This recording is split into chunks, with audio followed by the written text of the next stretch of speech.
رحمان الرحیم میرے ناظرین، میرے مسلمان بھائیوں، جیسا کہ آپ لوگوں کو پتہ ہے کہ رمضان کے مہینے میں کن کن باتوں سے پرہیز کرنا، یہ کیسا روزہ ہے۔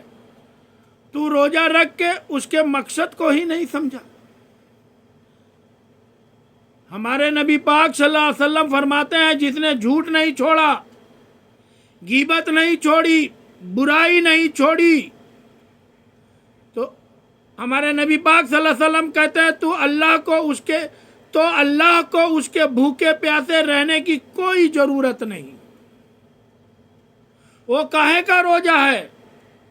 کوئی کام اس نے اللہ کی رضا والا تو کیا ہی نہیں، روزہ رکھ کے دغا کر رہا ہے، روزہ رکھ کے جھوٹ بول رہا ہے، روزہ رکھ کے کم ماپ رہا ہے، کم تول رہا ہے، دھوکہ دے رہا ہے، یعنی روزہ رکھ کے سارے کام کر رہا ہے، رشوت لے رہا ہے، فراڈ کر رہا ہے، حرام کا مال اکٹھا کر کے کہتا ہے چلو اس میں سے 10 دے کے بھی پکوا دیں گے، یعنی حرام یہ سارے مال اکٹھا کر کے بولتا ہے چلو اس میں سے 10 دے گے بھی پکوا دیں گے۔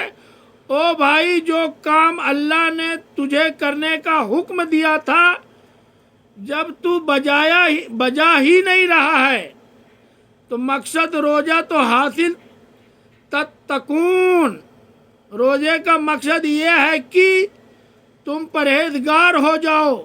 میرے نبی پاک صلی اللہ علیہ وسلم کی بارگاہ میں ایک واقعہ ہے، میرے نبی پاک صلی اللہ علیہ وسلم کی بارگاہ میں 2 عورتیں آئیں تو حضور نے فرمایا یہ چیزیں کھا لو، کہنے لگی محبوب ہم نے روزہ رکھا ہوا ہے، فرمایا نہیں، تمہارا روزہ نہیں ہے۔ حضور رکھا ہوا ہے روزہ، شہری سے لے کے ابھی تک کچھ نہیں کھایا، شام تک بھی کچھ نہیں کھائیں گے۔ محبوب نے فرمایا ذرا کہے تو کرو، یعنی الٹی کرو۔ الٹی کی تو ان کے حلق سے خون بھی نکلا اور گوشت کے لوتھڑے بھی نکلے، بوٹیاں بھی نکلی۔ نبی پاک صلی اللہ علیہ وسلم نے فرمایا وہاں بیٹھ کے تم نے اپنے جاننے والے کی غیبت نہیں کی۔ وہ خاموش ہو گئی، گردنیں جھکا گئی۔ نبی پاک صلی اللہ علیہ وسلم نے فرمایا تم نے قرآن نہیں پڑھا؟ جو اپنے بھائی کی غیبت کرتا ہے وہ مردہ بھائی کا گوشت کھاتا ہے، تو گوشت کھا کے بھی روزہ رہ گیا۔ کس طرح کا روزہ ہے؟ روزہ رکھو گے نہ رکھنے والوں پر تنقید کر رہے ہیں۔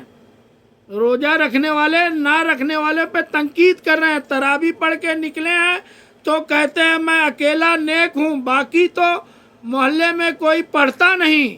یا کیسا روزہ ہے کہ تو روزہ رکھ کے اس کے مقصد کو ہی نہیں سمجھا۔